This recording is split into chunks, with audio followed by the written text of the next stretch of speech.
Good morning. My name is Donna Costa, and I'm the Director of Education and Outreach here at NAMI San Antonio. And we welcome you to our general meeting. I really want to go over a little housekeeping. So if this is your first time, we're in the mission hall. And if you go down this hallway, it's the restroom. So if you're in need of the facilities, it's in this hallway on the right. We want to thank Covenant Presbyterian Church for hosting our event today, as well as their staff for being so amazing. We will be recording our speakers, so just know that if we can kind of keep the noise down to a minimum, that'd be great, because we'll record this. We have lunch in the back, so if you haven't gotten lunch, please go back and get your lunch. When the question and answer section begins, please come to the center of the room to address our speaker with your questions or comments. We will first get started by sharing about NAMI programming. So if you don't know about NAMI and our programming, we're going to share that with you today. So without further ado, I want to introduce you to Amy Joyce Ponder. Amy Joyce Ponder is one of our education outreach coordinators, and in her role, some of you, if you volunteer with NAMI, probably has been connected with Amy because she really does a fabulous job with scheduling our trainings, and so she's actually going to talk about some of our classes. So I'll turn it over to Amy.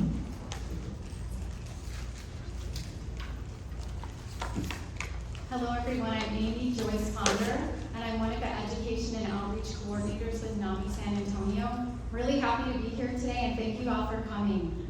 I just want to see if the slides have caught up to me, because I'm going to be talking about 4 classes that we have and a training that's coming up.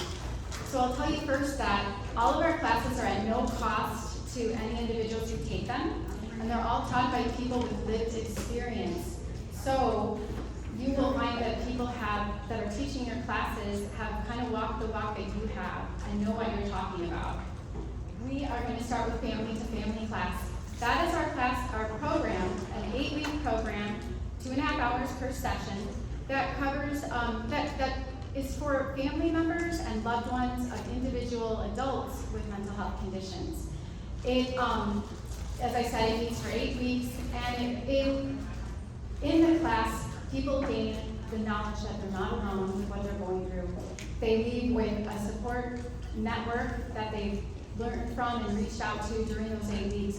They've learned some coping skills, some communication skills, about the brain and how it works with mental health conditions, about medications, although we don't recommend or give advice about treatment options or medications, but we lay out what's out there.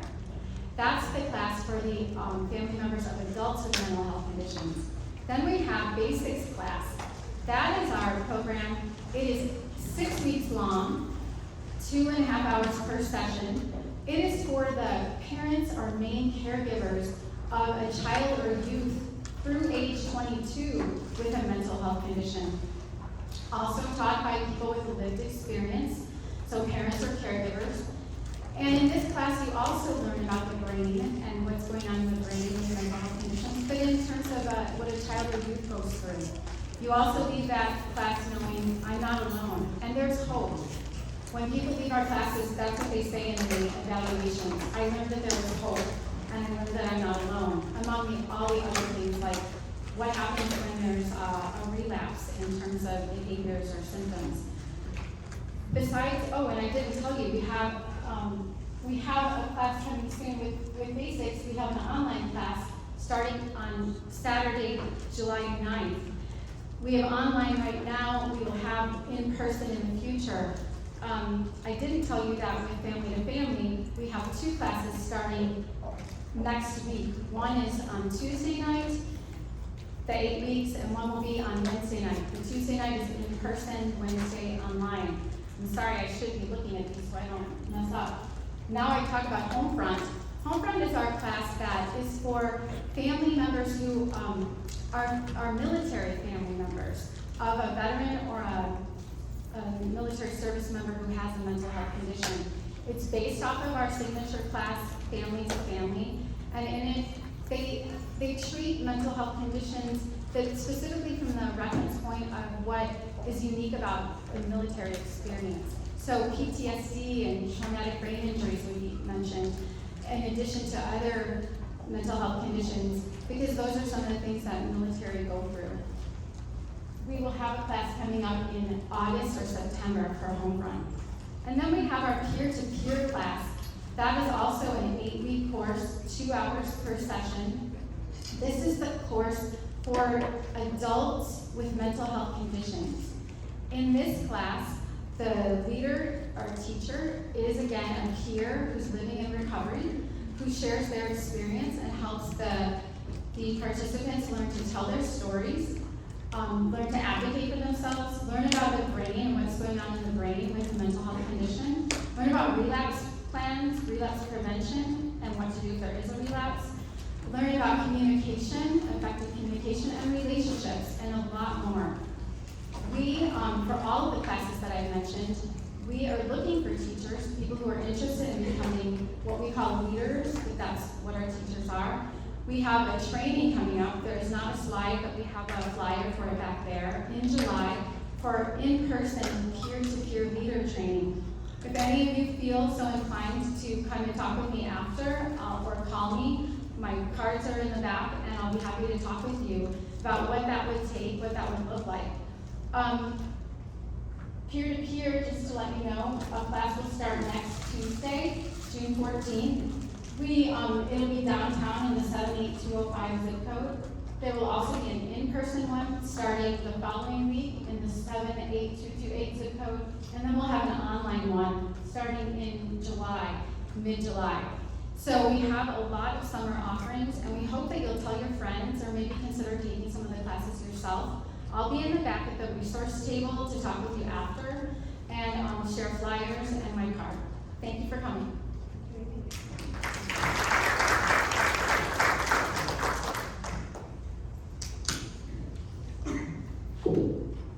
Hello everybody, I am Annalicia Coronado. I go by Anna. My pronouns are she, her. I am the other Education and Outreach Coordinator with NAMI San Antonio, and I oversee our support groups, our presentations, and our outreach efforts. So that's what I'm going to talk to you about today.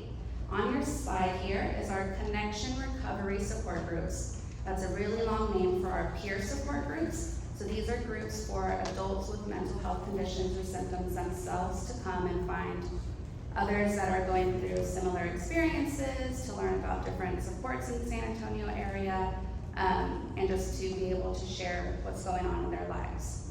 So like our education classes, these are all peer-led, which means that they are led by individuals with lived experiences with mental health conditions themselves.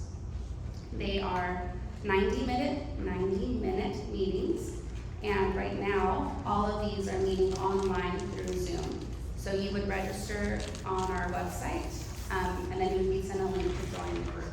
You can use the QR code or just type in the web address on the screen to find all those registration pages. We have lots of different groups available for lots of different things, from some for specific populations and then some just for general mental health if you really haven't figured out if you fit into a specific population and just really want to find support. We can go to the next slide. And the second group, or the second type of support groups we have are family support groups. So these are for the family members of adults with mental illness themselves to come and again, just find other families in the area that are supporting their loved ones, their spouses, their children, their brothers and sisters, through their journey towards wellness.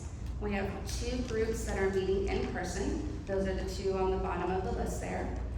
We have one that meets at Alamo Heights United Methodist Church the 3rd Thursday of every month, and we have one that meets the 1st Saturday of every month at St. Matthew's Catholic Church. We have one group that has moved to meeting online, which is the first one on your list here, and this one's specific to the family members of our veterans or family members of active military personnel. And then again, you can find registration links on our website and contact information for the group facilitators to let them know that you are coming.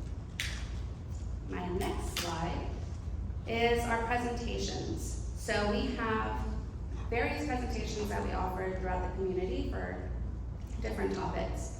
The first one is Ending the Silence. This one is a presentation for middle and high school students, the staff at the school, and the parents and caregivers of the students. This talks about the common symptoms of mental illness, signs of suicide, how to identify trusted adults in your lives, and start having conversations about maybe I need help or my friend needs help. And it's really to help the kids know that they are not alone, that other people have mental illness and it's okay to talk about. It's really to start ending the stigma surrounding mental illness. Then we have In Our Own Voice, which is a presentation that an adult with mental illness gives to anybody. It can be a faith organization, it can be a school, a company, organization, doesn't matter. They take you through their journey towards wellness. So they start talking about what it was like before they even knew that they had a mental illness and they were living in maybe the worst of their symptoms. Then they talk about what has helped them start towards working towards wellness. So maybe it's self-care practices, maybe it's medications and therapy, whatever worked for them, they're gonna share that. And then the last part of it is where they are now, how they've got to living in wellness and sharing the hope that comes with figuring out what works for you. This is a really powerful presentation where maybe someone that's supporting a loved one or going through it themselves hasn't seen the hope, and then someone up here can tell them that it exists and that there is possibilities once you start working towards your wellness. Our last presentation is what I like to call like the appetizer to NAMI. This is our family and friends presentation that talks about various different diagnoses, different treatment options, self-care practices for the family members, and then just like a little snippet of all of our different programs. So the appetizer to who we are. We are looking for more people to be able to give these presentations as we are continuing to get requests. So if you're interested in any of these or feel like you'd be able to share your story, please find me in the back or send me an email. All right, next is Donna again. Thank you.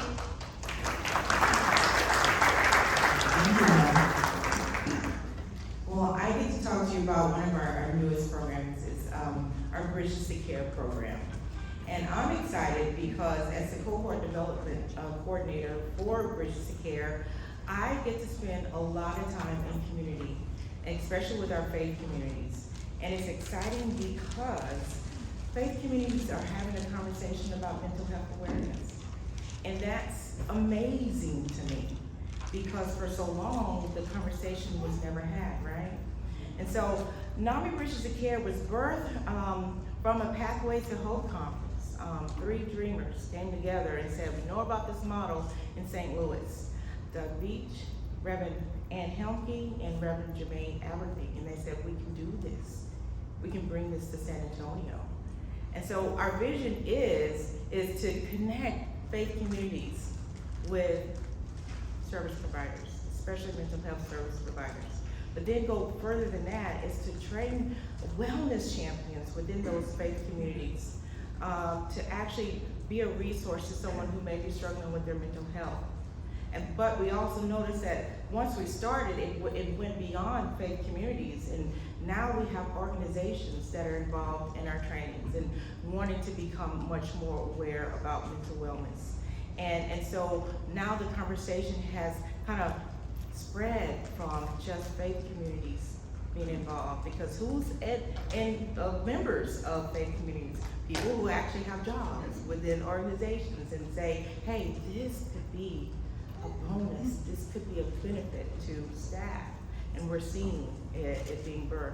But then we're also making known the resources to people that are on the ground, people who are living the life and need to be connected. So we're actually making those connections happen because we want to build a wise communities, wise, that's welcoming, inclusive, supportive, and engaged communities, and it's happening. Next slide. what's a wellness champion? What's the purpose of a wellness champion? A wellness champion is someone who says that, no, I don't want you to train to be a clinician, because we actually got people who get paid to go to school for that. I just want to know how to increase my own awareness and to be able to identify when someone may be struggling. And not only that, to be able to provide that support and know where to turn to. You know, we partner with sacred.org, which is a fabulous online directory of services. And we are able to teach our wellness champions how to access, how to show people that they know how to get connected to resources and how to have conversations. And if we actually go to the next slide, you'll get to see some of the trainings that our wellness champions go through. Free, all of this is free.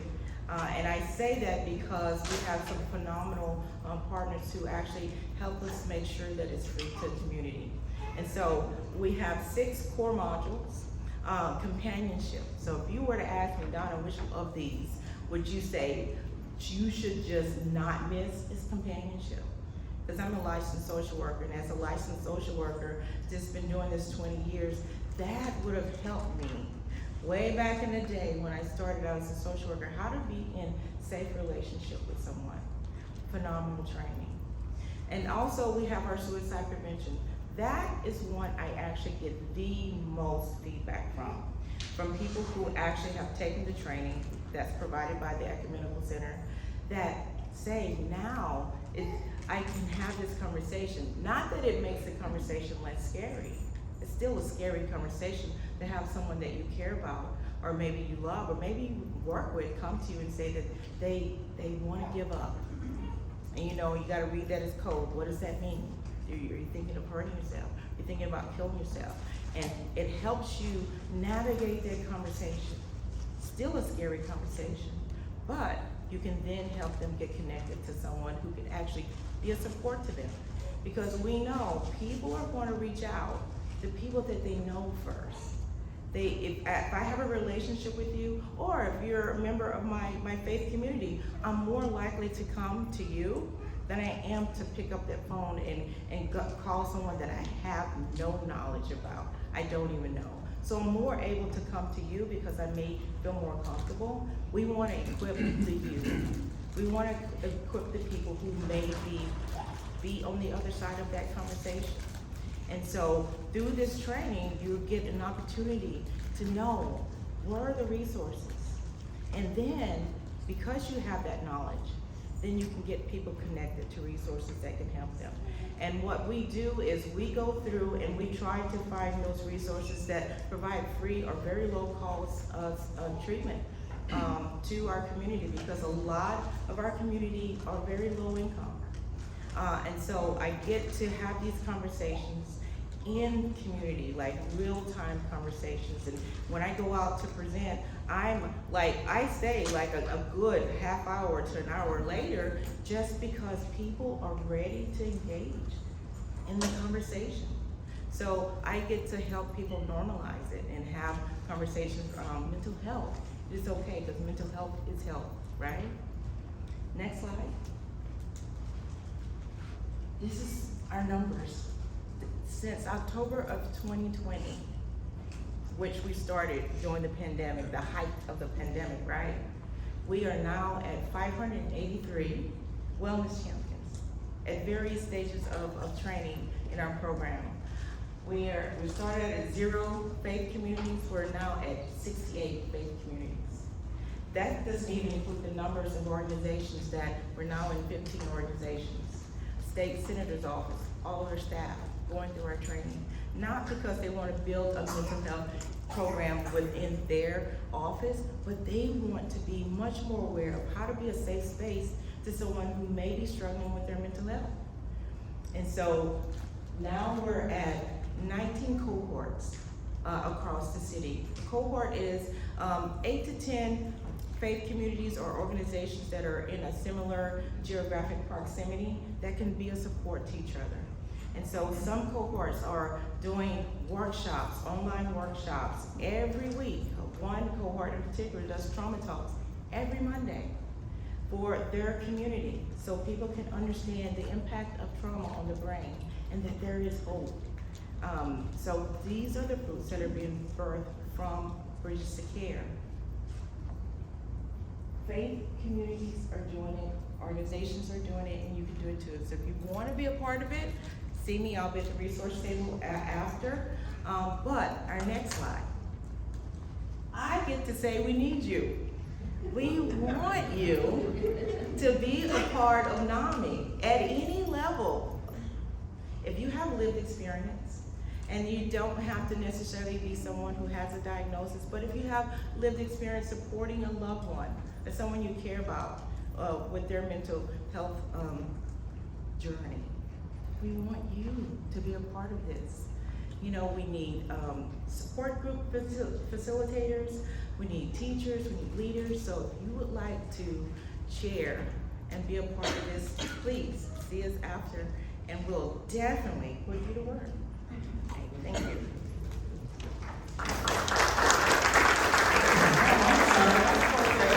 Brandy Flores, our Chief Development Officer.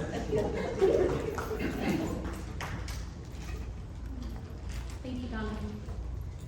As Donna mentioned, my name is Brandy Flores. I am the Chief Development Officer here at NAMI San Antonio, and I'm here to talk to you about this year's NAMI Walk. So we are very excited that this will be our first walk that we are having since the pandemic, and we are having it in person. So for those of you that are new to NAMI, why do we walk? So we have 3 very important reasons why we walk. The first and the most important reason is to promote awareness on mental health and reduce the stigma that is associated with it. The second reason is to raise funds for NAMI's free top-rated mental health programs that you heard 3 ladies just speak about. And 3, to build community and let people know that we are in this together. And you are our community, so we are excited to celebrate with you. And next slide, please. We have our big announcement.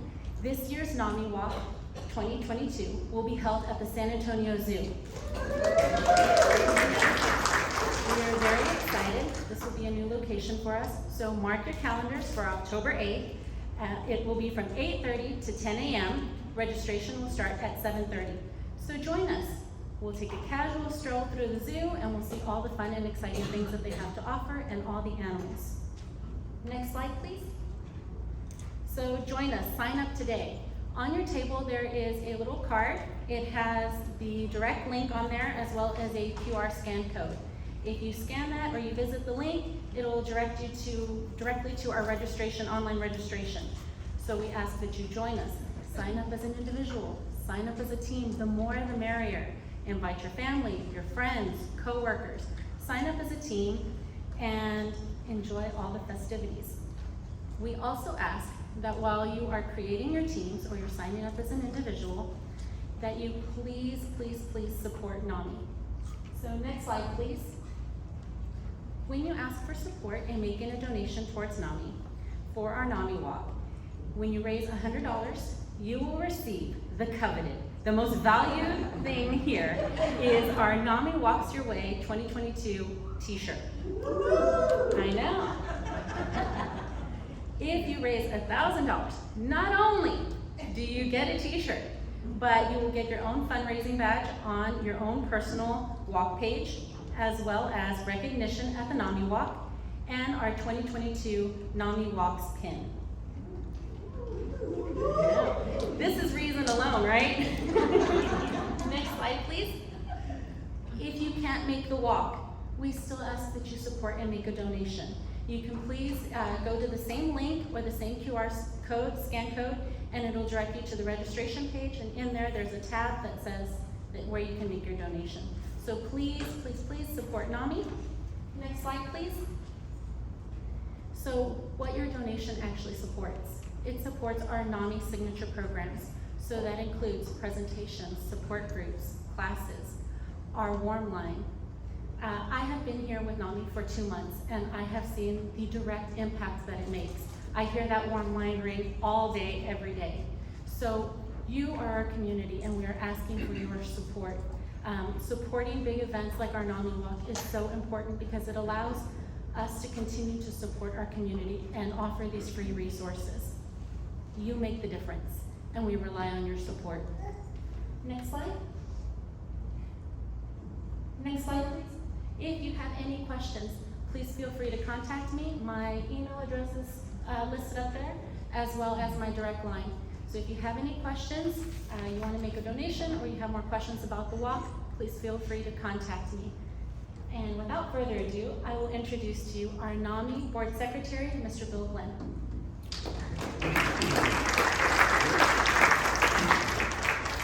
Thank you all, and wow, what a great group today. Nice size. It is my pleasure to introduce our speaker today, Ernie Stevens. Ernie is a published author with a #1 best-selling book on Amazon.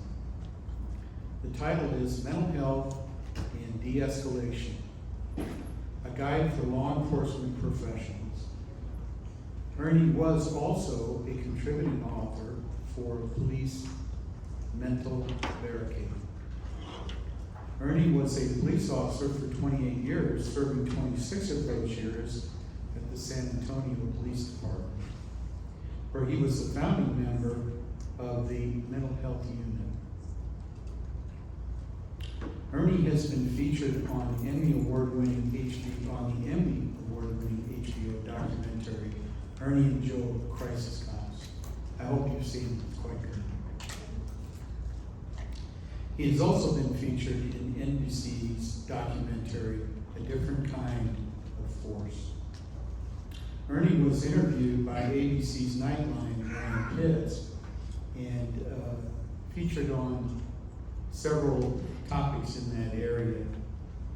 He is helping to train officers to respond to mental illness calls. Ernie has been featured in over 27 publications and deemed an expert in crisis intervention training. He is a graduate of Wayland Baptist University and holds a BS degree in criminal justice.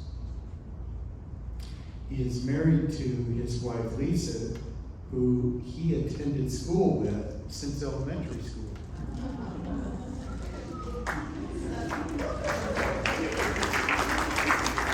He also has 2 incredible children, Reed and April. Ernie continues to assist communities to build and program manage multidisciplinary response teams, which is pairing a clinician, an officer, and a medic together to respond to crisis calls, which is something we feel pretty good about. He currently works with the Southwest Texas Regional Advisory Council as a crisis response and resiliency manager. It's my great pleasure to introduce Ernie Stevens.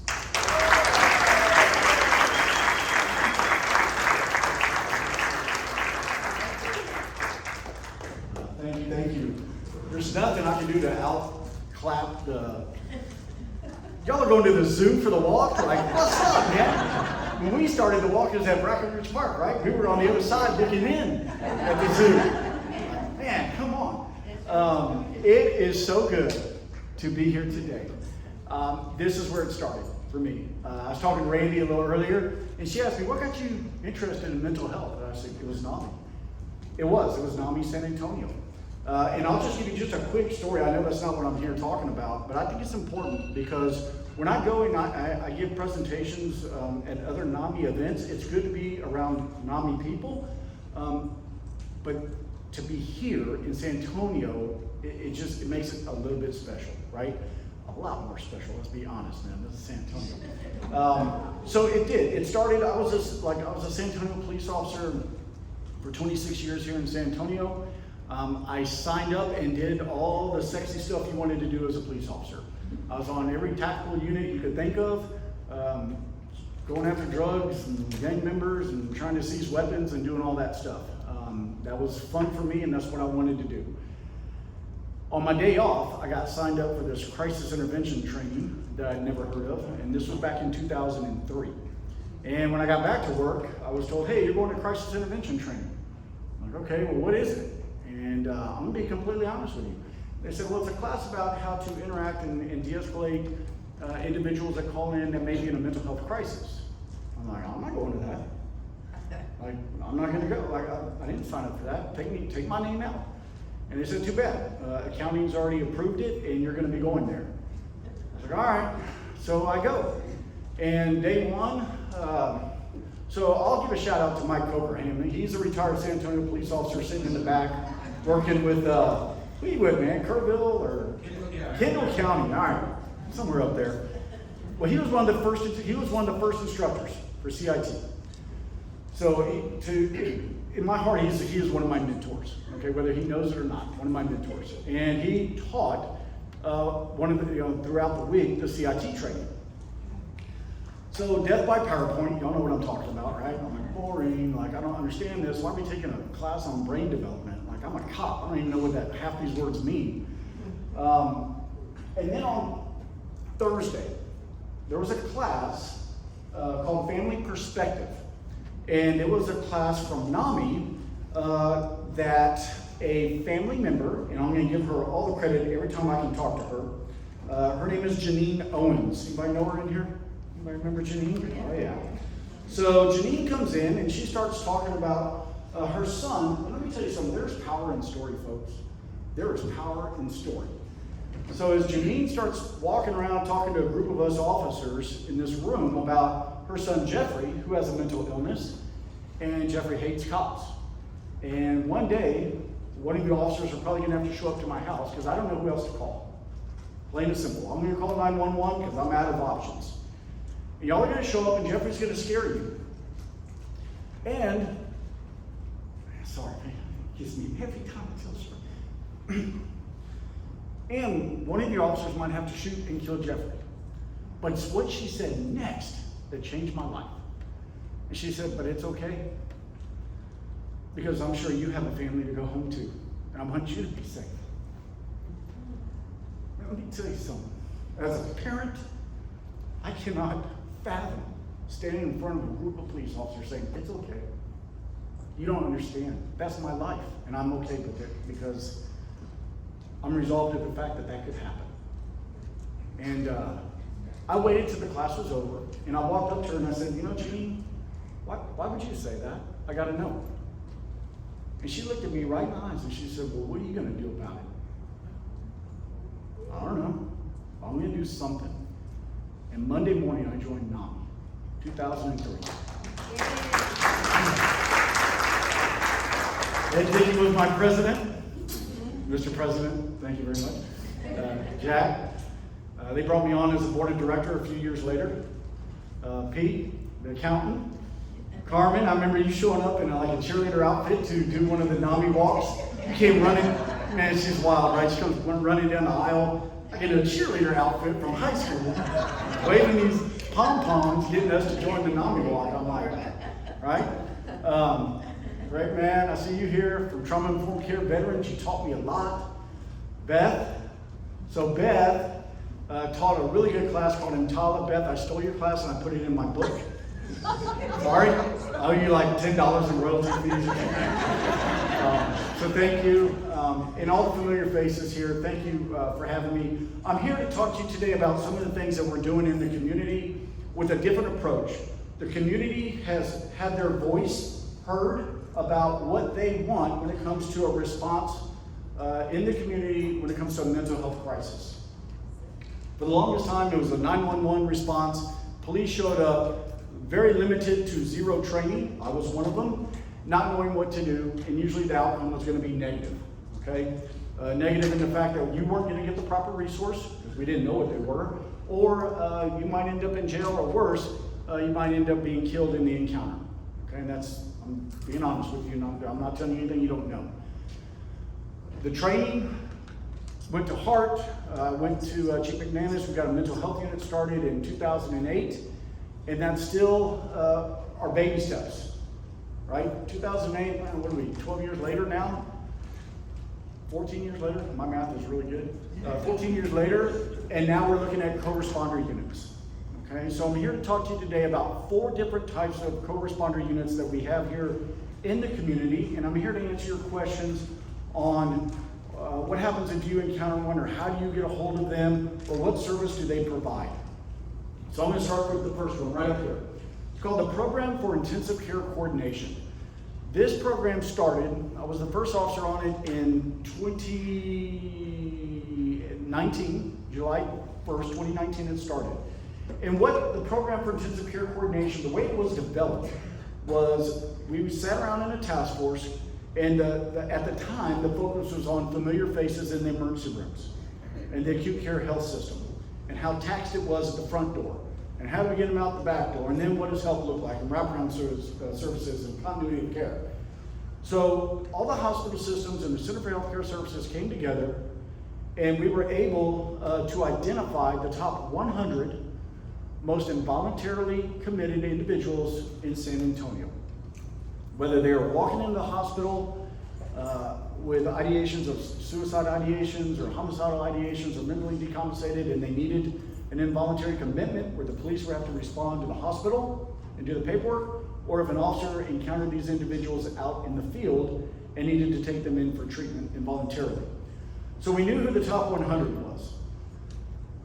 The idea was, now let's go and pre-engage the crisis. Let's not wait for 911. Let's find out why they keep ending up either in the criminal justice system or in the acute healthcare system. So what we did was we formed a team.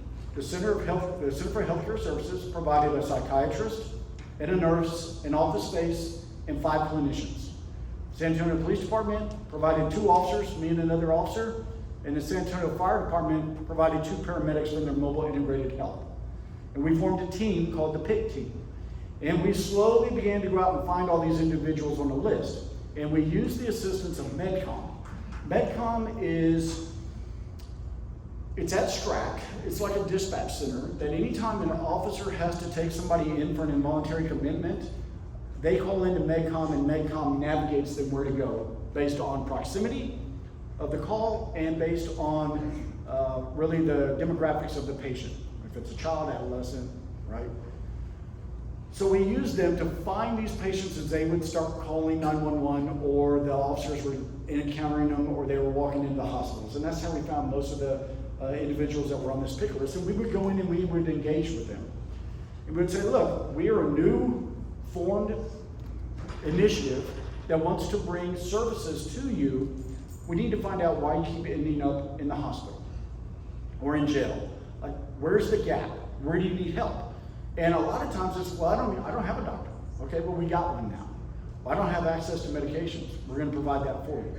Well, I don't even have a way to get to the doctor. I'm going to be your ride. Well, I don't have an ID card. I can't even get into the Salvation Army. We're going to do complete ID recovery on you. Like, give me a problem and we're going to fix it. Because the hospitals funded this initiative, which is huge. It wasn't grant funded. When you grant fund something, you have to check every little box and do everything. Hospital said, use the money for whatever you need to help the patients. There were times where I said, look, if you will just come to your doctor's appointment, I will give you 2 cigarettes right now. Okay, I'll go. Let's go. You have to think outside the box when you're doing these types of programs to find out what's going to happen. The results were, after a 2-year study done by Capital Healthcare Professionals, we were able to decrease the average of emergency detentions on these particular patients that were being emergency detained on average 8 to 10 times a year down to 1.57 times a year. So that tells me if you have access to care and case management, you're not going to be revolving through the criminal justice system. You're not going to be revolving through the acute healthcare system. You've got to have somebody there to help you navigate these systems. They are complicated and they are gruesome at times to deal with. And there was a lot we had to learn in putting this program together. These are just some of the numbers. I brought some numbers out here in March. They're going to make these slides available to you if you want them. I know they're kind of hard to see sitting in the back because my eyes are not great. But right now, the PIC team averages a patient load of 100. So each month that list may change. We may have had somebody on the PIC list for 8 months, and now we're able to transition them to another level of care and pick up a new patient, right? Right now they carry a caseload. They have 92 active clients on the PIC list. This is as of March. The Center for Healthcare Services that month had 563 contacts with those 92 patients. The paramedics had 452 contacts, and the medics are key. I know that the program in the back is looking at embedding a medic into their program. It is vitally important to have a medic within these units. So many secondary issues are caused either by the medications that individuals take, or they just have undiagnosed mental health conditions, hypertension, diabetes, you name it, right? So if we can kind of manage this both mentally and physically, we can get a good, well-rounded approach at providing good services. And then the San Antonio Police Department assigned to that team had 247 contacts. That's usually where they're going out with the clinicians to provide safety if they need it, or they're going out and picking up a patient and bringing them in for a doctor's appointment, and then taking them back home. So that's how some of these numbers are brought together. Of those total 92, 7 of those patients rejected services altogether, which doesn't mean we're going away, we're going to keep engaging. Some of those are candidates, that means that they're still looking for them. So there's 20 out there right now that they haven't found as of March. And then 65 are enrolled. So they can only manage about 100 patients. They're down to 4 care clinicians until they can hire. So that's 25 people per caseload for a clinician. That's a lot. That's a lot to have to case manage. And when you're talking about those that are the most acute in the city of San Antonio or in Bexar County, it can be extensive, right? If you look at the emergency detentions right there where it says stick program utilization, 24 emergency detentions on just 7 clients. And what we found is so much of this is tied to substance use. And that is where we have a huge gap in this community, is what are we doing to provide substance use care to individuals that need it. I just talked to my multidisciplinary team from San Antonio this morning. They're like, we had one the other day, we called 6 different locations trying to get this patient in, and it's, what type of insurance do they have? Oh, none, click. Like, it was ridiculous, trying to find good managed care for substance use. If you look at the gray box there, emergency detentions that were reduced, that is, they go 3 months without an emergency detention. They were able to reduce that patient list by 45%, showing that good managed care means less interaction with police or with the acute care systems. What we did find out was, of those 7 patients that had the 24 emergency detentions, 4 of those were substance use, 1 individual was diagnosed with schizophrenia, and 2 had an intellectual disability. Again, another group in our population here that's very difficult to manage is the population with IDD, because the resources are very, very limited through ACOG and what they can do. If any organization needs help, it's them. The PIC team really is the last final straw of what can be done to try to assist somebody that continues to revolve through mental health front doors at emergency rooms or in the back of police cars. So this is a great approach. It's been up and running. It's going on year 3. It's been funded again for another year because they've shown that the cost savings to the community is about $4 million a year by keeping people out of jail and out of the hospital systems. So I'm glad to see that one funded and doing well. On the next slide, here is the Crisis Stabilization Initiative, Chronic Crisis Stabilization.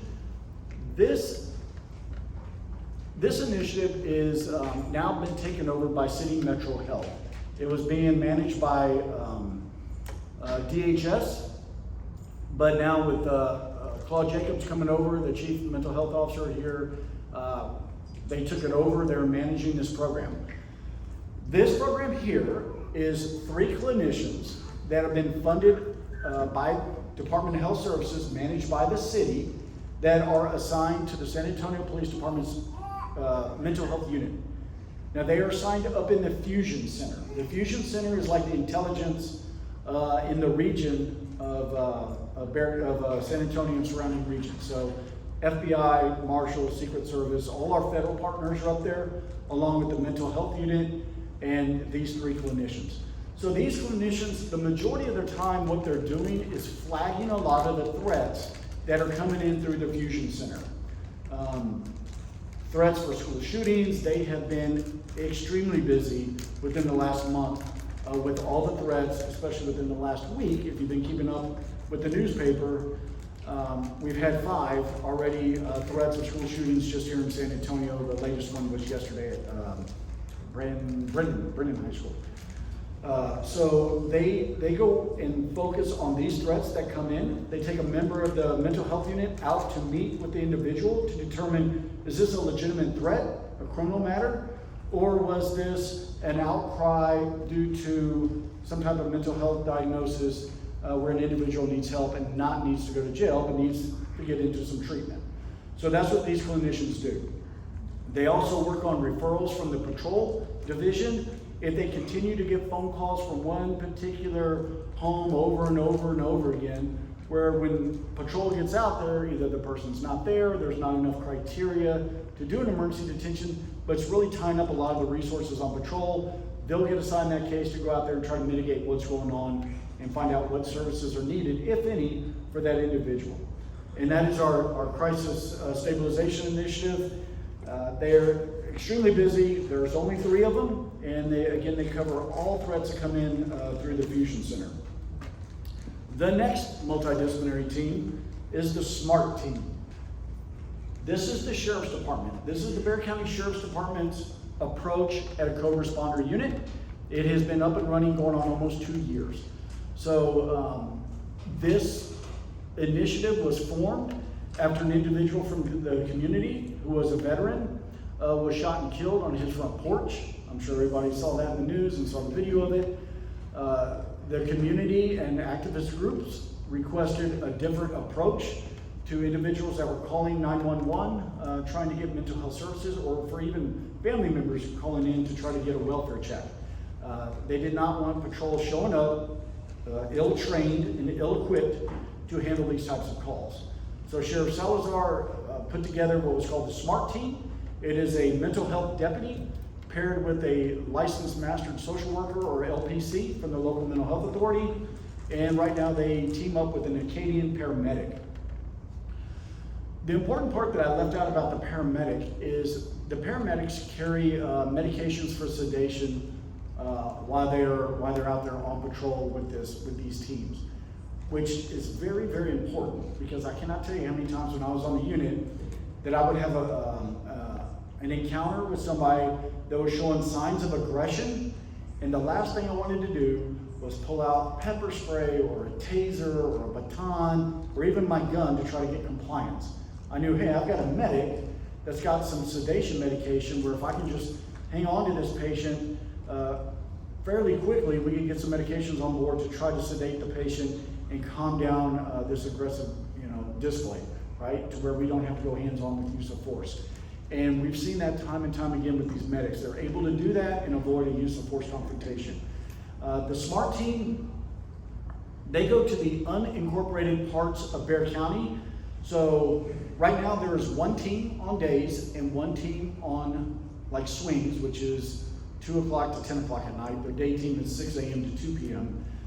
The difficult thing with the SMART team, and we're getting ready to expand August 1st, is that because there's only 1 team, they could be on the east side of San Antonio. Let's say, I don't know, over in the Glen. I grew up on Glenmont.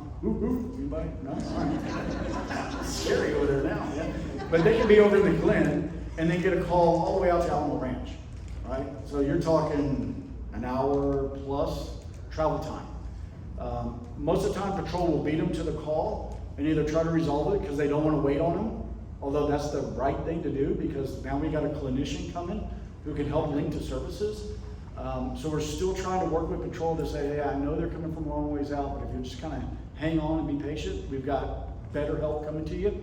But we are going to expand starting August 1st, and we'll have a team on the east side and the west side of Bexar County, 2 teams on days, 2 teams on night, and then phase 3 is to get 24/7 overnight coverage, probably by October.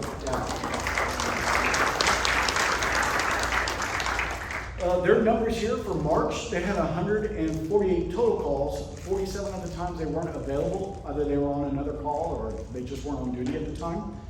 41% of the time, 28% of the time, 41 of those calls, they got canceled. And that's what I hate to see. I hate to see the cancels because I don't like the outcomes. Even though the outcome may be okay, I'd rather get a clinician on site and let them do some assessment. Let them get they're the experts. We are not law enforcement. We are not the experts in this field. For those of you, in fact, can I get a show of hands that went to school to be a clinician, or I know we got certain, you know what, please give them a round of applause right now, because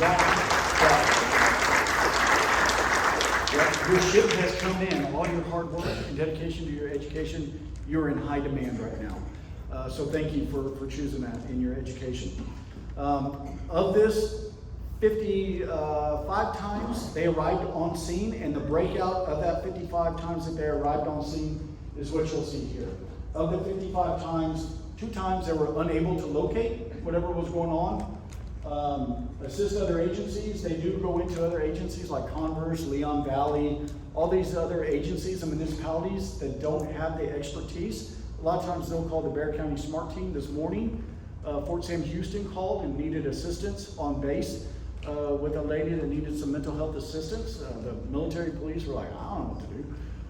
No offense, man, but you got some training to do out there. Yeah. So they sent them out there on base to help out. Emergency detentions, there were 18. Resolved on scene 27 times out of the, 55 times that they showed up, 27 times they resolved this on scene. That's what I want to see. That's the number I look for. Resolved on scene could be that they linked them to services, maybe they gave them a ride for social services, found out what social determinants were, and provided help and assistance. Voluntary to behavioral health center, only 4.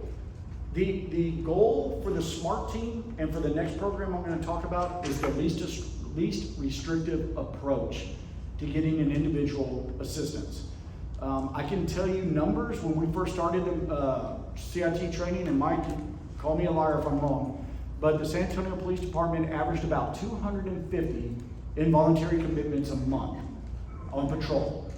Today, now that the department is 100% CIT trained, they average 1,300 involuntary commitments a month. That's a lot. So that's good and bad, right? That's good and bad. It's good because now the officers are noticing what a mental health crisis looks like, and they're trying to get the patient in the right place. That's good. What's bad is we don't have 1,300 beds at all. So the hospital was like, hey, take it easy, you know? Back up out of here. So it's good and bad. It's good and bad. So what we're trying to do is, by pairing a clinician with these officers, we're trying to get the least restrictive approach. If we can talk that individual to going in and getting help voluntarily on their own, much rather do that. And we use 2 vehicles in each team. And this is important. The officers drive a vehicle that has a partition in the back, right? That's a nice way of saying a cage, right? So if an individual has to go involuntarily, they're going to most likely ride in that police officer's vehicle. Handcuffed or not, it's really up to the officer. They're not required to handcuff, but they are required to transport in that vehicle. If the individual will go voluntarily, then they'll ride in the medic's vehicle, which is not partitioned. You can ride the back seat with the clinician who can continue the assessment and do a warm handoff at the facility and be able to give as much information as they can so they can start providing services right away. The most important thing for this team, to me, are 2 people, right? And for me, it's not the response team. The response team is the response team. Good on them. It's the follow-up clinician, and it's the peer specialist. I heard some, can I get an amen? So, I know what I'm talking. So, the follow-up clinician, it's so important because once the team does the handoff, the follow-up clinician gets an email or a referral saying, hey, go follow up. We met with this person yesterday, and this is what we noticed. They need help with substance use. They need help with finding medications for their diagnosis. They need help with transportation, whatever the housing, whatever the issue is. That's where the follow-up clinician comes in and really spends some time trying to find out how to link to services from there. The peer specialist, underrated, 100%. Everywhere I go, they don't get paid. They get paid like, I'm being filmed. They don't get paid very well, and they should, because as an officer, if I encountered you and I had to take you into treatment, and you had a co-occurring disorder of substance use, and you were suicidal that day, and I took you to facility X, I knew where to take you, and I knew what door to walk in. But I didn't know what happened beyond that door. And I certainly didn't know what the back door looked like. But the peer specialist does. The peer specialist has been there and done that, and can help walk an individual and navigate them through that to let them know you're not alone. And you know what? I can say I understand. Who else can say that? But I can't. So I think it's vitally important as you put these teams together, and what we're trying to do is make sure that we staff them with peer specialists. Again, like clinicians, they're very high in demand and very hard to find. Because number one, you have to make sure that if you are a peer specialist, that you are self-aware of your own wellness and you're able to perform what this job requires you to do, right? And that is to interact with people in their own crisis. So I'm glad to say that we just interviewed last week for the SMART team, and it looks like we've got another peer specialist coming on board here very, very soon. So I'm happy to report that. The next team, let me see. This is our follow-up. I'm sorry, one more slide. I want to talk just one more time about this. This is our follow-up team here. They had 18 follow-ups for the month. They did meet with the patient by phone 3 times, in person 4 times, in person with the patient 3 times, and no contact 6. Sometimes individuals are unhoused and can be difficult to find, so they may not have very good luck trying to locate them. And in this one, they were only able to connect 1 out of the 18 to services. But you know what? That's 1. And that's okay, because we're going to keep going until we get 2, and then 3, and then 4. So you all know how this works. We're going to keep hammering away. The last multidisciplinary team I want to talk about is our newest one. It is called the CORE team. Community Outreach Resiliency Effort. Man, we had to vote on that one. Yeah, the SA CORE. So San Antonio CORE is the San Antonio Police Department's collaborative efforts with the San Antonio Fire Department and the local mental health authority with the Center for Healthcare Services. They started on April 4th live. So it's 1 team during the day, 1 team during the afternoon, and they are only in the downtown area.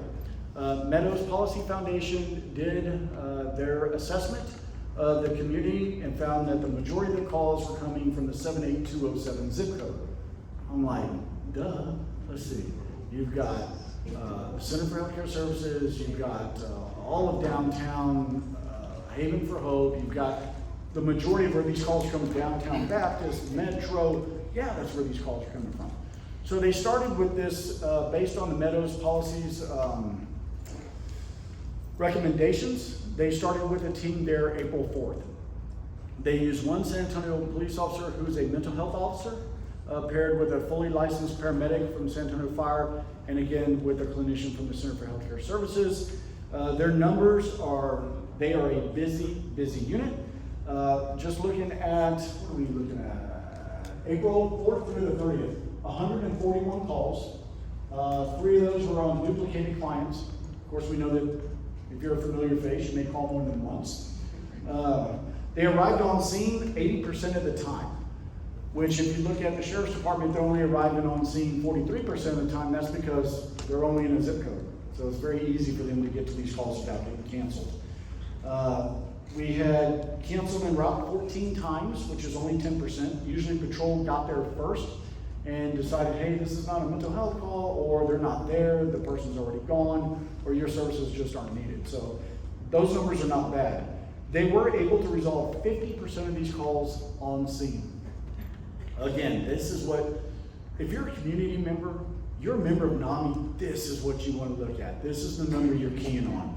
50% of the time, the team is showing up and taking care of you where you are and not taking you anywhere. They're making sure that you're going to get a follow-up. They're going to link you to services. There's no negative encounter. Like this is where we need to be in communities across the United States. They did emergency detentions. They did 27 emergency detentions. And I know they had some voluntaries. Here we go. Voluntaries were, I can see it, some light blue ones. I'll count them up. 2, 4, 5, 6, 7, 8, 9. 9 voluntary patients to treatment facilities. The hardest part with creating these units and getting them running for us is data collection. Data collection is a nightmare because the police department has one type of CAD system, computer-assisted dispatching system. The fire department, handsome man just walked in the door, everybody. One handsome man. I'm sorry. I got ADHD, man. Sorry.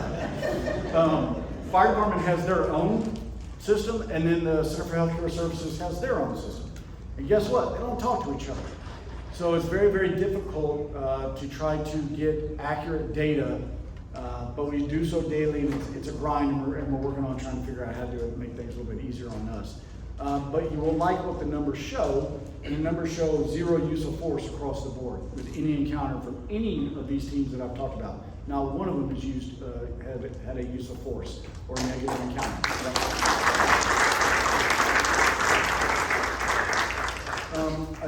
Another difficult part of this is, and I know Mike may want to ask about this as well, how do y'all share information?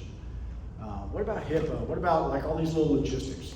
So we have different provider agreements in place with local mental health authorities, with the hospitals, whether these are organized healthcare agreements, OCA agreements, provider agreements, business associates agreements, VAs. We have to have those in place because we use a third-party database called Signify. So Signify is basically case management for all these different teams, and we can build. Hello, I did that. There we go. We build dashboards on what information that we want to collect. Okay. With Signify, we're going to collect information from the Center for Healthcare Services, from the police department, and fire department. So we have to have agreements in place to be able to share this information. That's where I think it becomes difficult for other agencies because Signify is not cheap. Signify is very, very expensive. But you have to have something in place in order to do so, or else you go on old school with Excel programs or SharePoint programs, which I don't want to have nothing to do with because I never understood any of those formulas. So the most important part about building these is proper way to collect data. And for me, it's you've got to have the right chemistry of the team that has boots on the ground. Okay, you can't have an officer that is shut off to anything mental health related, and I'm only here to enforce the law, and it's either black or white. Like I don't need you on this team then. Right? Get lost. I need somebody who will provide safety and be compassionate and show some empathy. That's what I need on this team. Clinicians have no problem with that part of it. Yet they'll walk right into the middle of a dangerous situation and not know what's going on. Like, what's going on? Like, get back here, run. And the medic, he's still waiting in the vehicle. It's like, I ain't getting out. So it's teaching them how to work together as a team. Yesterday we had our first little incident. We had our medic get sideswiped by a vehicle, and luckily the officer was following behind him. When the guy took off, he didn't realize he had just hit a police car. It's like, that was a bad move, man. So we had to do a little intervention on him until he was gone. And now he's depressed, so I need a clinician. No. But I want to give you the most value for your time and benefit, and really open this up for Q&A, because I can talk a lot if y'all haven't figured that out. I can talk a lot and talk to you about my experiences and what we've done here in the community. But I want y'all to be able to ask questions about, how do you sustain these programs, or whatever questions you have. So with that being said, I will shut up and turn it over for questions and answers. Not everybody at once. Just one at a time, please. Or whatever you want to talk about. What do you all want to talk about? Yes, ma'am. Go ahead. Is there ongoing training for the members of these teams? And second question is are there other models in the United States you're looking at and what kind of borrow from? Yeah, so the first question, is there ongoing training for these teams? Yes. STRAC, where I work now, we're trying to be a national training center. The state of Texas, the governor has requested that we come up with a curriculum that is going to be pushed out by the Attorney General that is all new de-escalation training. I've signed up to be the instructor for that training and asked to be a training site here in Texas. I don't know if we'll get it, but I did request that. They get in-service training through the police department, so they get an 8-hour update every 3 years. Just so you know, in San Antonio, they go above and beyond, not because they want to, because they have to, The chief of police did mandate that every San Antonio police officer get the 40-hour crisis intervention training, but then as a result of Sandra Bland and what happened, the Sandra Bland Act now added an additional 40 hours of training for de-escalation that they mandated to take if they want to get their intermediate's license on the police department. So now you're talking 80 hours, plus we have a children's crisis intervention model here, which is 40 hours. So now you're up to 120 hours. I talked to other police departments, they're like, man, no way, that's too much, but there's no such thing as too much, right? The systems of care change, medications change, everything changes. Like this is a very difficult road to navigate. So there is constant ongoing training here for these multidisciplinary teams. I'm in charge of the training, and I try to get the most updated, out of the box, whatever they need that I can be most innovative approach for these teams. Your second question was what? Oh yeah, I got you. Yeah, I know what you're talking about. All right, so yeah, so do we look at other models? Yes. Some of the models that are out there are removing police completely. Okay, they use a clinician and a medic. All right, I really don't like. You can throw rocks at me or not. I really don't have a problem with that approach. Okay, I don't. I do worry about the safety of those teams, because you never know. But I also worry about putting an officer with those teams that may not have the heart and the vision of what a true mental health response looks like for a community member. Okay, that worries me. So there are models out there like the Cahoots model and some other models that the government in San Francisco. There's some other places that have removed law enforcement completely. I'm not completely opposed to that. I also think you have to look at your population and what resources are available. I don't think you just do a knee-jerk and one-size-fits-all. But we do look at other approaches to mental health and MDR, multidisciplinary response teams. Here in Bexar County, they have embraced pairing law enforcement with a medic and a clinician. We've had no problems with this approach, no complaints about it. So there's really nothing I can say that I'm opposed to about it, but I'm very open-minded that there are other ways to do it as well. And somebody had a question? Oh no, you always ask hard questions, man. Come on, Ed. Easy question. All right. NAMI works with largely new families being introduced to mental health issues and crisis, and usually the introduction is through some kind of trauma that's occurred in the family. Also, we have people walking into our monthly support groups who have no experience, but someone told them about an organization that deals with mental illness and so on. And so what these families are looking for is a connection. Someone outside the support group or the classroom, when they are home with their loved one, things start escalating, people become afraid, someone says the wrong thing and just makes it worse. They're looking for someone, who do I call?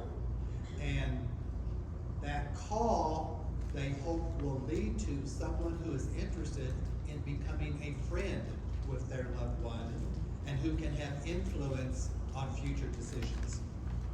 What would you say if you were in my class? Well, I know that we've talked a little bit about this offline, and I have always said if you're a family member that has a loved one that has a diagnosis, I would call the information I've given is, look, call the police department, find out who your district officer is, and have them come over. Introduce yourself to them and say, hey, I want you to know that at this location, if we call, there's a good chance we're calling because it's a mental health crisis. Is there a way that you can make sure that this address is flagged to make sure that we're getting the proper response? Because they don't know, and a lot of times when a transfer happens, you got officers moving from the south side to the west side, and you get a new officer all the time. So I would stay engaged with the police department if that's who you're calling in times of a crisis, and then find out what your other resources are. Make sure that you know that when you call, that you're using the proper verbiage. Some of the problems we're capturing that we're starting to find is in dispatch. They're just not dispatching these multidisciplinary teams like they should, where they should be going to calls, but they're not being tagged with it, or they're going to calls that have nothing to do with mental health diagnosis. So I think for you, Ed, I would definitely say you've got to be proactive. All right. Unfortunately, you need to be proactive and contact your law enforcement agency that responds to your location and talk with them. Find out who is my contact for these multidisciplinary teams. I would like them to come over and meet my loved one. And I want to talk to this clinician. I want to know what is available to me. And so is that like the safe officer? Or Yeah, your- so SAFE deals with, community issues, those that, usually it's, the neighbors are causing a lot of problems at times. They're, loud music at all weird hours of the night, or they're, more like neighborhood disturbances that are ongoing over and over again. They try to send SAFE out there, like, I got people that's speeding through my neighborhood and running the stop sign all the time. All right, we'll send in a SAFE officer. This house, I think they're dealing drugs, man, there's cars in there. All right, we'll send a SAFE officer. Or for SAFE isn't mental health. I wouldn't, if it's me, I'm not gonna ask for SAFE. I'm gonna say, hey, give me the number of your multidisciplinary teams and like who's the supervisor for mental health?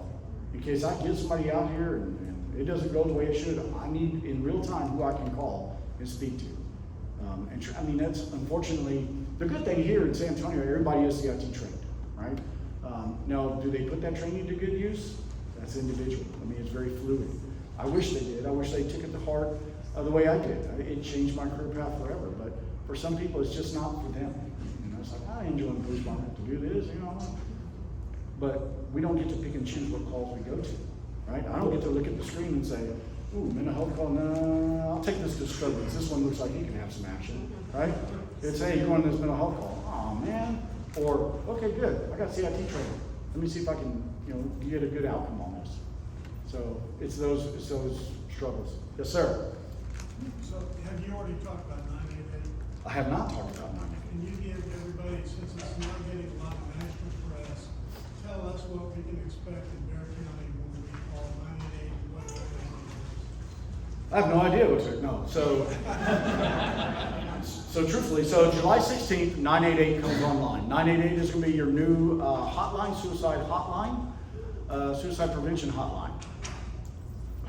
It's going to be difficult to find out exactly how these calls get triaged. The closest call center for us is going to be in Tarrant County, I believe up in Austin.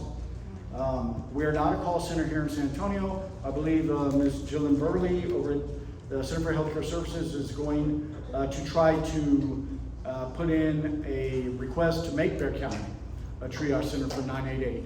So basically, you call 988, you've got possibly a clinician, most likely not, a call taker who's going to answer that call, find out why you're calling, and then probably go through a matrix of questions. You say yes to this, then they'll ask this, and whatever your matrix follows based on how you call, you could get a mobile crisis response, which is a civilian response. You might get a multidisciplinary response, where you're getting the teams that I talked about. You might get an officer come out by himself, because maybe you mentioned I have access to a weapon, I'm actively suicidal, and I need help now. They're not gonna send a civilian team out there for that. They're probably gonna send the police out there for that. So it really depends on how these calls are triaged. I'm gonna be curious to see what it looks like. It's also gonna be, it's run by a third party, starts with a V, help me out. You don't know it? If I had my computer in front of me, I'll tell you. It's a third party company that's running this nationwide. It is supposed to be the easiest way to triage these calls for mental health. And if it works properly, my hope is that calls that come in through 988 will get tagged mental health and you'll get the proper response. Because right now, if I were to call 911, because that's all an option I have, and I say, yeah, I'm having thoughts of suicide, I've attempted a few times in the past, I do have access to medications, I'm thinking about overdosing. That call may not get tagged mental health. That call may be tagged welfare check, injured sick person, disturbance. Like, who knows what the dispatcher is going to do with that. But if you're calling in on 988 and it transfers to PD, that call should be tagged mental health. And then in mental health, we have 3 categories. A mental health routine, which is, hey, we can send a multidisciplinary team, they should be fine. A mental health disturbance, which means there's a little bit of an issue going on out there. We'll send them and an officer. Or a mental health in progress, which could be anything from a possible jumper to somebody who's actively suicidal within the moment and needs an emergent response. So How's it gonna work yet, Doug? I don't know. I've jumped on 20 Zooms, and every time I jump on one, somebody has a different view or opinion on how it's gonna work. But July 16th, somebody call 988 and just hang up. Let's see the answer. Hi, I'm just seeing if you're home. All right, I'm gonna do it, so. Yes, sir, Pete. Is it when a situation where a little prodding, a political prodding is needed? Or a city officials? Man, don't get me fired. We did a little prodding. Yeah, so there is. Years ago, and we got a mental health unit. Oh man, so yeah, let me tell you this story, because I'm sure Pete was involved in this. The year was 2007. It was a legislative breakfast at NAMI, and several legislators were in the audience. I was seated next to Chief McManus and Chief Harry Griffin. You remember this, Doug? I think you might, or not Doug. I'm looking at Doug talking to Ed. I think you put them up to this. And I think it was you that went up there, if I'm not mistaken, and said, "Oh, Chief McManus, do you have any thoughts or concerns about maybe starting a mental health unit within the San Antonio Police Department?" My eyes got all big. I'm like, I'm fired. Like, I did not put him up to that. So Chief McManus kind of looked over at me, and I'm just like turning away. Oh man, I'm gonna be sent to the pound. And Chief McManus went up there, and he said, after giving it consideration, we're gonna start a mental health unit, and Ernie's gonna head that up. So I understand about political prodding and how important that is. In my position right now, I like work for Switzerland, right? So I can't, I can't. But Doug knows, right? So there are task force meetings going on right now where you have leadership at the political level that is hearing the concerns of the community. And they are, I don't know, Doug, you probably talk to this better than I do. They are having these discussions on what is the best way to spend your ARPA dollars to build warm lines, to build proper response, to do better jail reform. I mean, these conversations are being had. So I'm privy to just a little bit of them whenever I talk to Doug, so I don't know, unless you have a better answer. No, yeah, it's better for him to fit. Yeah, right. So with the warm line at NAMI, we get all kinds of calls, right? So we get calls that are just starting their journey, someone's in crisis, we know how to navigate that. But on the other side, there's a gap, a family's calling in, that their loved one has never been in trouble with the law, they're not breaking the law. They don't fall under being detained, but they have shown aggression with the family, and now they purchased a gun. Right, so we're gonna get with you afterwards to know how to navigate that, because we're like, I already called 911 and alerted the campus at school, alerted 911. Nobody's listening, I'm afraid for my son.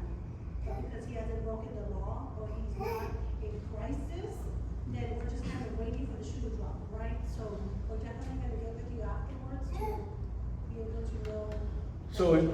So I'll tell you about this in Texas.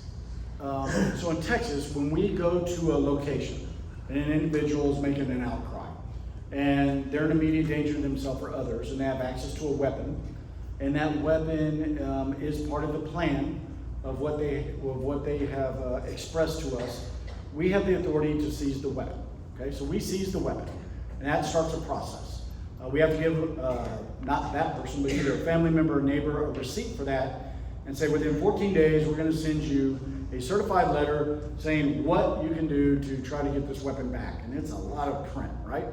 So we send that letter to them. Then we have to wait 30 days. At 30 days, I can go to the county clerk's office and ask, was that person that we emergency detained, that we took a weapon from, were they committed by a judge?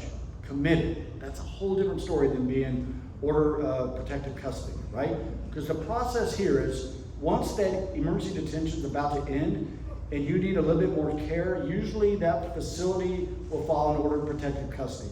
5 days, 10 days, whatever, to try to get you a little bit more inpatient care treatment, right? If you can't find a bed, we'll put you in a PES bed, we'll find a contract bed, we're gonna find a bed, right?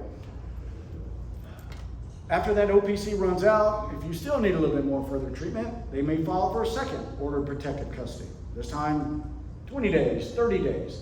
By then you're probably stabilized, and then you get your script, and you're given a follow-up referral, and then out the door you go. But you were never committed, because there's so many other ways to continue your continuity of care, right, throughout this process. If a judge would ever say, hey, they seized an AR-15, which I did on a call, because this guy wasn't sure if he was going to be the next Parkland shooter, quote, which he told me, which I put in the report, that he said he was on the FBI's watch list, which he was, because I got the referral from the FBI, and I took that gun and I placed it in our property room, and he was still never committed. I had to hand that gun back to him. That's in Texas. In Texas, kids are like, this is not a gun, like, I'm not turning this into political. 5 years old, I mean, kids are getting BB guns for presents, right? Hey, you're 5 years old, you get your first BB gun. Hey, you're in Texas, pat on the back, right? It's crazy what's going on. The only way to get that weapon seized and to where they can never purchase a weapon again is to get a judge to just, if they would just hit their gavel and say, I commit you to 1 day, just 1 day, that could stop right then and there the legal purchase of ownership of a gun. So I'm just telling you the reality of it. Less than 1% of the guns that the San Antonio Police Department seizes are ever held and then destroyed based on a mental health hold. That's the truth. That's the truth y'all didn't want to hear. But yeah, let's end on a good note. Anybody else? I'm not talking about a gun. All right. How do you control for the multidisciplinary teams that you have conflicts? How do you handle that? So the internal conflict? Right, because you're Man, you act like you know what's happening. You do know what's happening. All right, so you make a great point. You got to remember, law enforcement has worked siloed for so long, right? We're in charge. We're law enforcement. You call us, get out of the way. We got this. I roll my eyes at it because that was me. You have fire department who knows their lane is medical. That's all they know, right?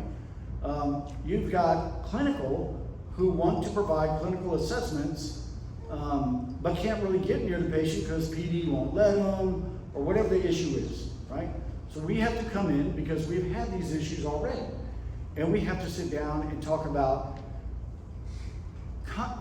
chemistry within the team and the importance of communication. And then I do what's called a helpline. So if the team is on a call and they can't make a decision on what to do with the patient, PD says, oh, we're going to take them involuntarily. And the clinician's like, no, we're not. Like, they don't need to go involuntarily. They just need to be linked to services. I tell the clinician, look, call your provider and get your provider's assessment on what's going on. And if the provider agrees with you, tell the officer, look, I just talked to my doctor, and my doctor said this. And if the officer says, I don't care what your doctor said, then we institute what's called the helpline. The team has to call me. The team has to call representation from PD and representation from fire and representation from the Center for Healthcare Services. And we get on a 4-way call right then and there on scene. I say, staff this call, what's going on? And then we make a leadership decision on what we feel is best based on that. I have yet to do a help call. It came close, and I told them, I better not get called. I better not get called. Y'all better be able to figure this out. Like, seriously, this is not rocket science. This is dealing with human people. If you cannot make a human connection with somebody, then you are not doing something right. You have got to empathize with what's going on in the moment, not how you would handle it if you were in the situation, but how would you handle it if you were them in the situation. That's the difference. Put yourself there and then figure out what's the best outcome. Yes, sir. In this vein, we always have different opinions from all the parties of what happened on these calls and our satisfaction level.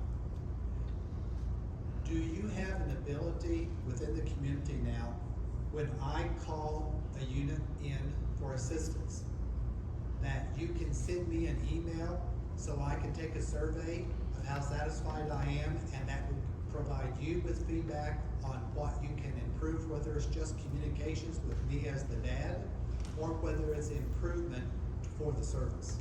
So we started doing that with the SMART team, but we were providing the survey to the patient. And we were asking, patient satisfaction. Like how, because not all the time is there a parent there or a family member, right? So we were providing to the patient. How satisfied were you with this response? The problem was sometimes if they had to go by emergency detention and didn't want to go, you know what that survey looked like? Man, y'all suck. Y'all are terrible. I didn't want to go. And we were getting probably a good 90% were positive feedback. But the clinicians felt it was just difficult to try to approach somebody that was still in a crisis. You know, hey, we're dropping them off, but how did you think we did on a scale of 1 to 10? It was just, they just didn't, and they kind of slowly went away, to be honest with you. They just kind of went away. Yeah, well, I can understand that. Yeah. And I'm surprised, 90%, wow. Yeah. It doesn't sound real. But We're only getting 5 back. in the case where families are involved, can you think about including the families or whoever else is involved in the situation? Whoever even generates the call. Yeah. You know, because and that's what we hear a lot is that families will make a call when the officer gets there, the families, you know, there's a discrepancy as to exactly what happened, and so that complicates it for the team that's arriving. So that makes things difficult, but maybe later. So I got a great idea. How about this? How about I make a suggestion that, you know, upon completion, an officer hands you a business card, and on the back is a QR code. Yes. And that QR code is like a survey monkey. Today you just scan and can take a survey based on your interaction with that call. You have to put in the case number, time, whatever. Just keep it pretty generic, but then put in a survey. Well, even the difference in the opinion of the person who got taken in versus the family, that might give you some information that you might find helpful also. All right, that's not a bad idea. Yeah, I like it. QR code in the back of business cards? You can't leave the family out. No, I know. Oh, Yeah. tell me. I've got one more question. Oh, one more question. Hi, Mary. The problem is rural areas where there's not enough support for the kinds of things that we can do here in Bexar County. What's being done to educate rural police departments and small community resources for CIT or for any other kind of crisis de-escalation? My daughter had a recent incident where she was talking suicide, so we asked for a welfare call, and she ended up being injured, and the police officer told her, "We can hurt you," and on tape. Anyway, so it was not a good experience for her, obviously. Yeah, so what we're doing, well, when I travel and I go and speak, if there's small communities like this and they're still working independently and not like within a region, Yeah. my question is, why aren't y'all working regional? Like, why aren't you combining your resources? Who's your local mental health authority? Like, I've always thought Bexar County should be a regional. Like, let's go ahead and pull in Guadalupe, Atascosa, Comal. Like, let's be a regional. We have all the, they're coming here anyway.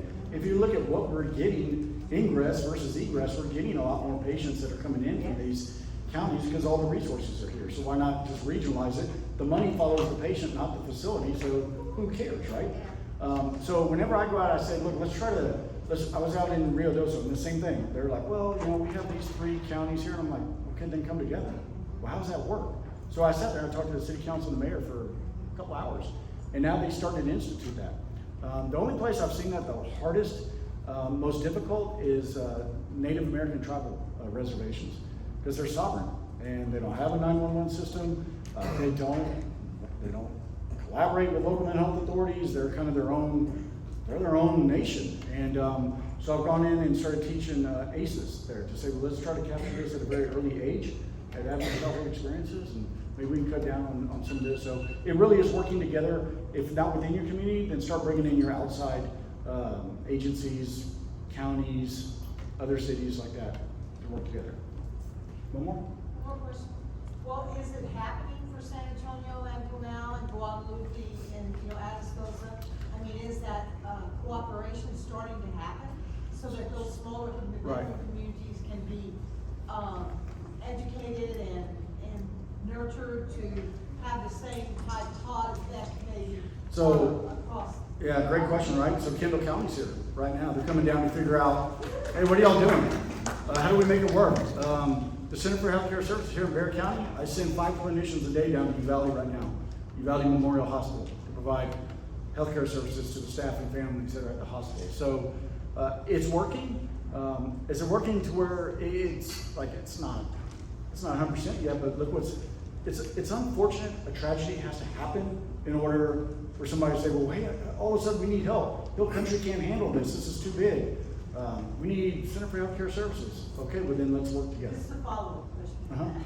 Do the police departments, have you heard, do the police departments in those cities or county governments, are they interested in it? Are they wanting it to happen? Or are they not? Are they just oblivious? Yeah, so I can tell you this, with the training with the police department, we would have on average about 16 different agencies show up here in San Antonio to take our CIT training every time we held a training.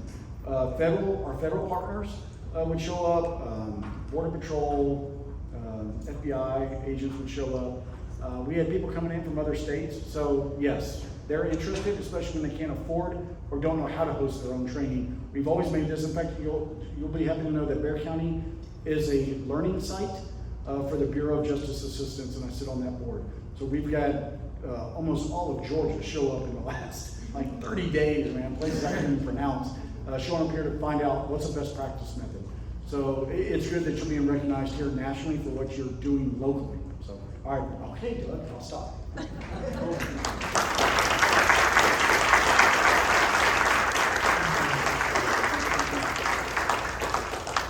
One of our best friends. Thank you, Ernie. It's great to see people here today and this room filled up. It does make a difference. And Ernie, can you hang around for a few minutes afterwards and just, if people want to ask you questions? Yes. Okay. You have a couple things on your table which I think have already been mentioned. One is the walk.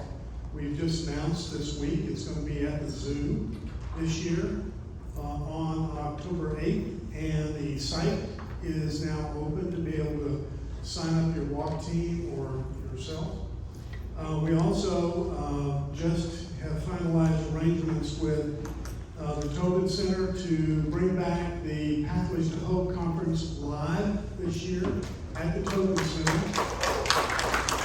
August 26th and 27th, the registration will be open probably in about 10 days. We're working with 20 other communities around the country to host a Pathways to Hope conference. And we're bringing in, we'll have one of the, Dr. Tom Insel, who's just written a book, and he will be our keynote speaker. So it's going to be a great conference and a great way to come back and be in person. We have surveys on the table. I'm just repeating stuff, I think. But if you're like me, everybody has to tell me twice.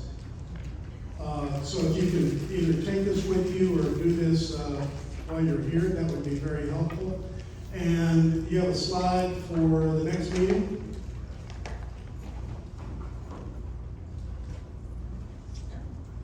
And the date? Okay, July 12th. I can't believe that prints too small for me. And Judge Huff, who is a great friend of NAMI. One question that was asked is, what are we doing about rural communities? NAMI San Antonio has asked the NAMI Texas for approval. Whoops. I guess I did what Ernie did. Bottom. Can you hear me?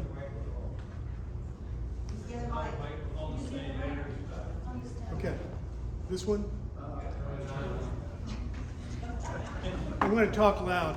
So NAMI San Antonio asked NAMI Texas for permission to be not just NAMI San Antonio, but now NAMI Greater San Antonio. And we have brought in the contiguous counties to Bexar County. For years, we've had families and individuals coming in from Pleasanton and all over. And we just said, you know what, we need to better coordinate this and be able to reach out. And so we've already made a trip up to New Braunfels, and we're talking to counties. We'll be talking to all the counties around us about how we can help provide services for those counties. So it'll be NAMI Greater San Antonio. The board has approved it, and you'll be seeing some name changes. Thank you all for being here today.